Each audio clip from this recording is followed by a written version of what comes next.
Madam నమస్తే. దేశవ్యాప్తంగానే కాకుండా ప్రపంచవ్యాప్తంగా హిందువుల మనోభావాలు దెబ్బతినే విధంగా తిరుమల వెంకన్న ప్రసాదంలో కల్తీ జరిగింది అంటూ వచ్చిన రిపోర్టు అసలు ఎలా చూడాలంటారు మేడం ఇది అసలుకి? సార్, ముఖ్యంగా తిరుమల తిరుపతి దేవస్థానం అంటే ఒక సనాతన హైందవ ధర్మాన్ని కాపాడేటటువంటి ఒక పెద్ద వ్యవస్థ. ఇప్పుడు ఒకటే సార్ టార్గెట్, ఇది ఆంధ్ర రాష్ట్రంలో ఉంది కాబట్టి ఆంధ్ర రాష్ట్ర ముఖ్యమంత్రి పెత్తనం ఏమన్నా నడిచింది అనేది వాస్తవం. అసలు ఇది ఒక దేశపు సంస్థ, ఇది ఒక దేశపుకు సంబంధించినటువంటి ఒక సనాతన ధర్మం అనేది కాకుండా ప్రపంచం మొత్తం భారతదేశం వైపు తిరగదిప్పి చూసింది కేవలం తిరుమల తిరుపతి దేవస్థానం వైపు. ఎందుకంటే ఎన్ఆర్ఐలకి దర్శనాలు కానీ ఇంకొకటి కానీ, మీకు గతంలో గుర్తుంటే గోవిందా గోవిందా సినిమాలో నాగార్జున గారికి సంబంధించి ఒకడు కిరీటం దొంగలిస్తాడు. అరే, భారతదేశానికి వచ్చి బంగారమా కోహినూరా దొంగలిస్తారు, కానీ కిరీటంలో ఏముందంటే చాలా గొప్ప శక్తులు ఉంటాయండి. అక్కడ స్వామివారి కలియుగ రూపంలో సాక్షాత్కారమైనటువంటి ఒక హైందవ ధర్మం, సనాతన ధర్మం, ఒక వేద పండితులు, ఒక పీఠాధిపతులు, ఒక మఠాధిపతులు, వీళ్ళందరితో సంబంధించినటువంటి ఒక పెద్ద హిందూ ధర్మ వ్యవస్థ. దాని మీద దెబ్బ కొట్టాలనేటువంటి చూసిన వ్యక్తి ఒక్క జగనే కాదు, దీని వెనకాల పెద్ద కుట్ర కోణం అయితే ఉందండి. నాట్ ఓన్లీ జగన్ ద్వారా జయించారా, జగనే వాళ్ళ ద్వారా చేయించాడో, whatever it may be, ఒక వ్యక్తి వల్ల మాత్రం సాధ్యం కాదు. ఎందుకంటే లడ్డూలో కలిపే నెయ్యిలో కల్తీ క్వాలిటీ టెండర్ ఆపేసిన పరిస్థితి అక్కడ లడ్డూ చుట్టే ప్రతి ఒక్కడికి తెలుస్తుంది. ఎవ్వరూ నోరు మెదపలేని పరిస్థితి. అంత కుట్రకోణంతో వాళ్ళని భయభ్రాంతులు గురిచేశారా? స్వామి సొమ్ము తిని జీతాలుగా తీసుకుంటూ స్వామివారికి అన్యాయం జరుగుతున్నప్పుడు పెదవి విప్పలేని పరిస్థితుల్లో అర్చకులు ఉండిపోయారా? లడ్లు లోపలికి తీసుకొస్తేనే సువాసన భరితమైన లడ్లుని స్వామివారి ముందు పెట్టే పరిస్థితిలో ఎందుకు స్మెల్ రాలేదు? లడ్డులో కల్తీ జరిగిందని అక్కడ ఉండే అందరికీ తెలుసు కదా. ఎందుకు మా దాకా రాలేదు? మా దాకా అంటే అప్పుడు మేము ప్రతిపక్షంలో ఉన్నాం కదా. మాకు వస్తే నాణ్యత లేని లడ్డు, రేట్లు పెంచుతున్న లడ్లు అని మాట్లాడుతున్నాం, కానీ నాణ్యత లోపం అయితే ఉంది. కానీ దాంట్లో పంది కొవ్వు, ఆవుని చంపగా వచ్చినటువంటి బీఫ్ సంబంధించిన ఆయిల్, చేప నూనె, ఇవన్నీ ఉన్నాయి అంటే అది నిజంగా చిన్న విషయం కాదండి.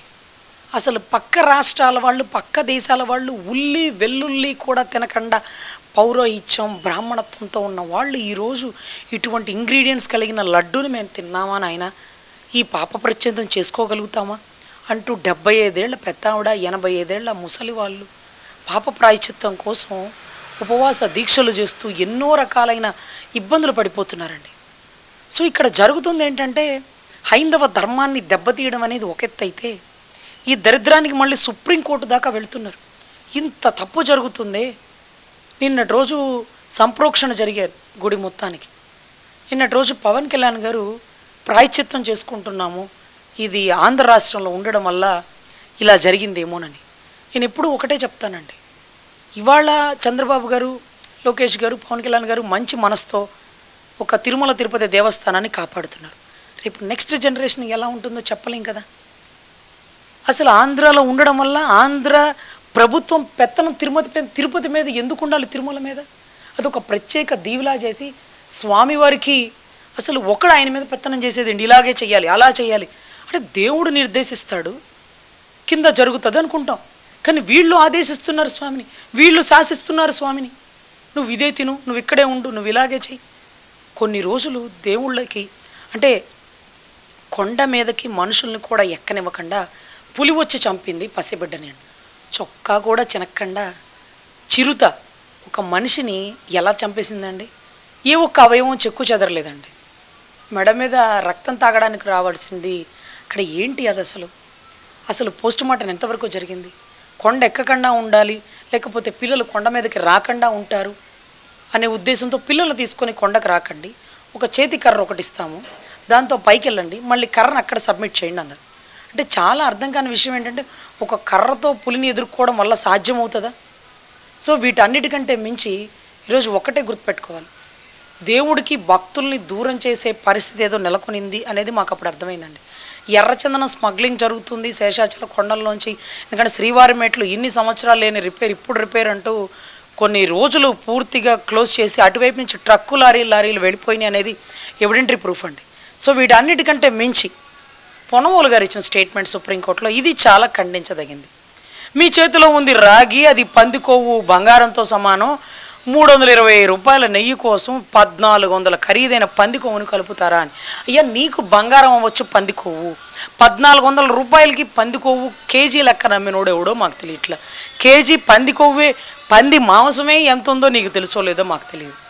సో అసలు రాగి ముద్దగా చేసావా నువ్వు లడ్డూని, తిరుపతి లడ్డూని, పంది కొవ్వుని బంగారంతో పోల్చావా? ఇది నీకు సమంజసమా? సో చాలా దారుణమైనటువంటి పరిస్థితులండి. అంటే ఇక్కడ ఇంకో విషయం మేడం, అసలు పదే పదే లడ్డూ వ్యవహారాన్ని డైవర్ట్ చేసే విధంగా సాక్షి పేపర్లో ఎవిడెంటరీ లేకుండా రాసే విధానం కానీ, ఎవరెవరో ఫోటోలు పెట్టి వీళ్ళు పలానా రాష్ట్రంలో ఫుడ్ సేఫ్టీ అధికారులు, వీళ్ళు న్యూట్రిషన్స్ అంటూ వాళ్ళు ఒక ఫోటోలు వేసి వాళ్ళు మాట్లాడుతున్న విధానాన్ని కానీ అసలు ఎలా చూడొచ్చు అంటారు మేడం? సార్, ముఖ్యంగా ఏదైతే ఫుడ్ సేఫ్టీకి సంబంధించి మనం ఒకటే చెప్పుకోవాలండి, ఈ టెస్టింగ్లు ముందు నుంచి ఎందుకు జరగకుండా ఆపేసినాయి?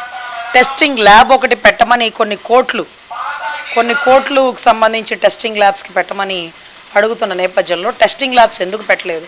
తర్వాత ఇన్ని సంవత్సరాల తర్వాత వెలుగులోకి రావడానికి గల కారణాలు ఏంటి? సో వీటన్నిటికంటే మించి డైవర్షన్ పాలిటిక్స్లో సుప్రీంకోర్టుకి వెళ్ళి పొన్నగోలు గారు ఇచ్చిన స్టేట్మెంట్ చాలా ఆశ్చర్యకరంగా అనిపించట్లా? అంటే కొండంతవి ఎలుకని పెట్టారా అంటే ఆయన ఏం చెప్తున్నారంటే సుప్రీంకోర్టులో అనర్గళమైన ఆర్గ్యుమెంటు, సార్ 320 రూపాయలకి నెయ్యి రాదు, అది వాస్తవం అవ్వచ్చు, కానీ 1400 రూపాయల ఖరీదైన బంగారం లాంటి పంది కొవ్వుని ఈ లడ్డూలో ఎందుకు కలుపుతారు సార్? ఆ పంది కొవ్వుని దేనికి వాడతారు తెలుసా నీకు? సబ్బు తయారీలోనో లేకపోతే ఇంకొక ఇంగ్రీడియంట్స్లోనో. సో ఇటువంటి విషయాల్లో పొన్నగోలు గారు గతంలో కూడానండి దేవతలు యజ్ఞం చేస్తుంటే రాక్షసులంట యజ్ఞాన్ని విఫలం చేశారట. ఇక్కడ దేవతలు ఎవరు, రాక్షసులు ఎవరు అని ప్రజలు పోల్చుకుంటారు. కౌరవ సభ ఏంటి, పాండవులు ఎవరు అనేది పోల్చుకుంటారు.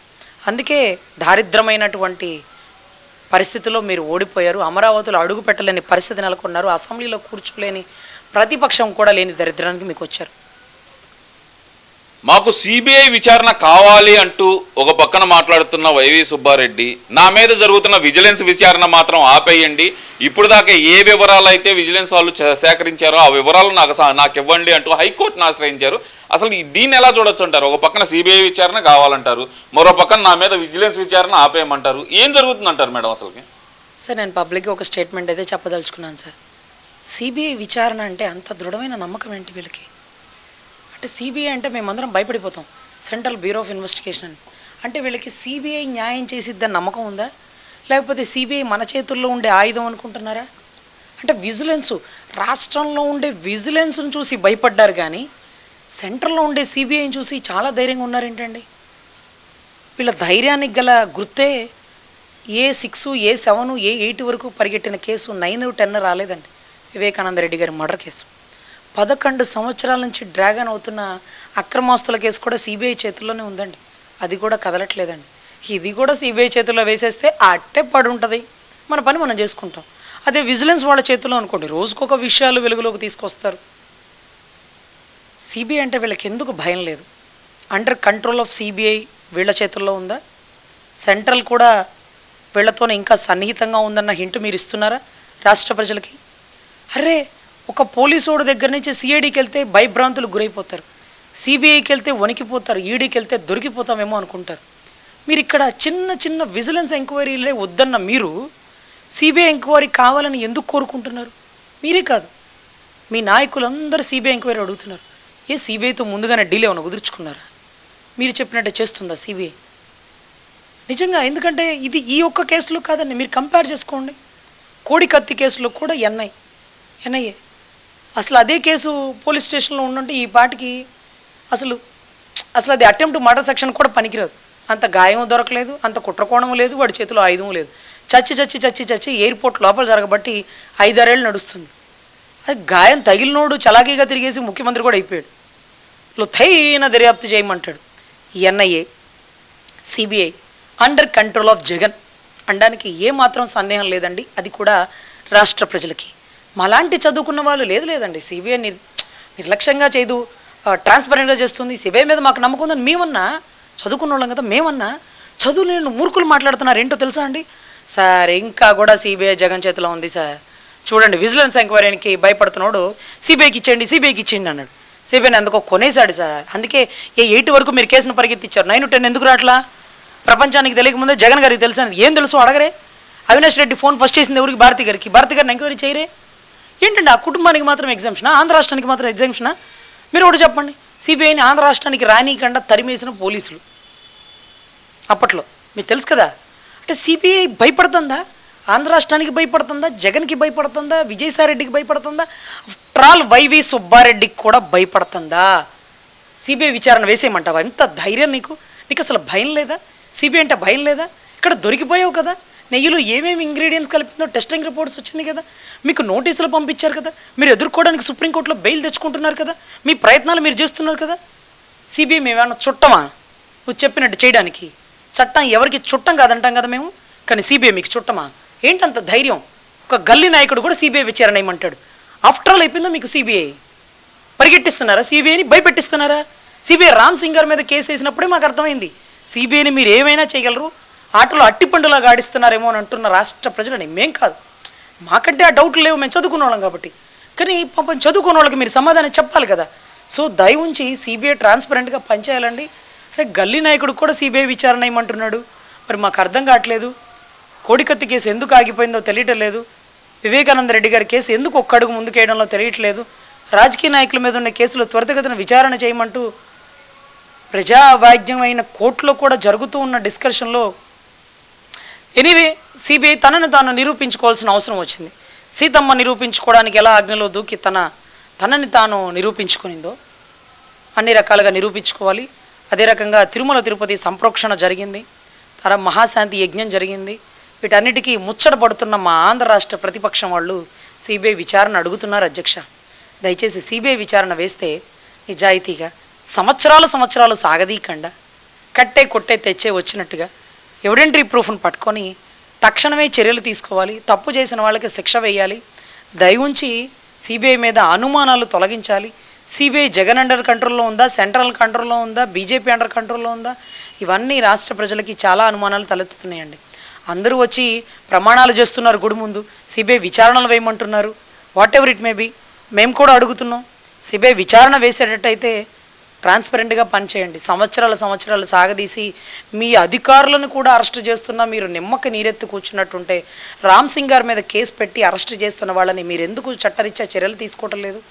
ఒక సిబిఐ అధికారి మీద చర్య తీసుకునే స్థాయి ఆంధ్ర రాష్ట్ర పోలీసులకి, ఆంధ్ర రాష్ట్రంలో ఎలిగేషన్ ఉండే వ్యక్తులకి, తప్పు చేసిన వ్యక్తులకి నిజాయితీ గల అధికారులను ప్రశ్నించే హక్కు ఉందా అండి?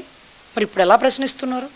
సో చాలా డౌట్స్ అయితే తలెత్తుతున్నాయండి. ఎనీవే సిబిఐని ముచ్చటపడుతున్న వీరి కోసం విచారణ వేయిస్తే బాగుంటుందేమో. ఎనీవే విజిలెన్స్ ఎంక్వైరీకి ముందు భయపడకండి సార్. గట్టు దాటలేనోడు ఏరు దాటేస్తారంట. ముందు గడప దాటు, తర్వాత ఏరు దాడతా. నేను ఏట్లో దూకేస్తానంటున్నావు, ఏరేమన్నా నీ చుట్టమా? గడప దాటవయ్యా, ముందు విజిలెన్స్ని తట్టుకో, నిలబడు, ఆధారాలు నిరూపించు. ఎందుకు నీ కుటుంబంలో యాక్సిడెంట్లు జరిగినాయి? ఎందుకు కొన్ని కుటుంబాల్లో వైరుధ్యాలు జరిగినాయి? ఎందుకు ప్రభుత్వాలు పడిపోయినాయి? స్వామివారి కోపాగ్నికి రగిలిపోయిన పరిస్థితి అని మేము ఎందుకు అనుకోకూడదు? సిబిఐ నిరూపించలేకపోవచ్చు సంవత్సరాల తరబడి వివేకానంద రెడ్డి గారి కేసులో, కానీ ప్రజలు తీర్పిచ్చేశాం కదా ఇతనే దొంగ అని. సో ఇక్కడ కూడా ప్రజలు మేల్కొంటున్నారు. వైవి సుబ్బారెడ్డి గారు రాష్ట్ర నాయకులకు కూడా ఒకటే చెప్తున్నా, తేలిగ్గా అడిగేస్తున్న సిబిఐ విచారణ అంటే ఎన్నో కష్టాలు పడితే సునీతమ్మ ఎన్నో రాష్ట్రాలు దాటి ఎన్నో కష్టాలు పడి సిబిఐ ఎంక్వైరీ చేయించుకుంది. దాంట్లో అక్కడ అడ్వకేట్లు నమ్మక సిద్ధార్థ లూద్రా అనే ఒక టాప్ మోస్ట్ అడ్వకేట్ని పెట్టుకుని పోరాడుతుంది. సిబిఐ మీద ఆవిడకి నమ్మకం ఉంటే ఆవిడ ఇంకొక అడ్వకేట్ని ఎందుకు పెట్టుకుంటుంది? సిబిఐ అడ్వకేట్తో పాటే కలిసి ఆవిడ ప్రయాణం చేసి ఉండేదిగా. అంటే సిబిఐ మీద నమ్మకం తగ్గుతుంది.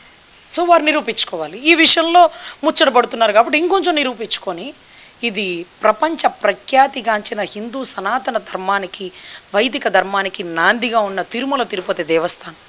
సో ఖచ్చితంగా దీంట్లో ఎటువంటి అన్యాయం జరగకూడదండి. ఇంతవరకు మోడీ గారు కూడా ఎక్కడ బయటకు వచ్చి వీడియో స్టేట్మెంట్ ఇవ్వలేదంట. రాష్ట్ర రాజకీయాల్లో ఎలక్షన్స్లో బిజీగా ఉన్నట్టున్నారు, బహుశా మోడీ గారు కూడా బిజీగా ఉన్నారు. బట్ ఎనీవే వీళ్ళు ముందుకొచ్చి, సెంట్రల్ ముందుకొచ్చి, ముఖ్యంగా హైందవ ధర్మాన్ని కాపాడే బీజేపీ ముందుకొచ్చి ఒక స్టేట్మెంట్ ఇస్తే బాగుంటుంది. జగన్ గారిని ఇప్పుడన్నా ఇప్పుడన్నా ఒక మాట, మీలాంటి నీచుడు ఆంధ్ర రాష్ట్రంలో ఉన్నాడా? స్వామివారి ప్రసాదాన్ని కూడా కలుషితం కల్తీ చేస్తారా అనే ఒక్క స్టేట్మెంట్ని దయవుంచి బీజేపీ వారు మనస్ఫూర్తిగా ఇవ్వాలి. అది అమిత్ షా గారా మోడీ గారా అని కోరుకుంటున్నాను సార్. Thank you madam.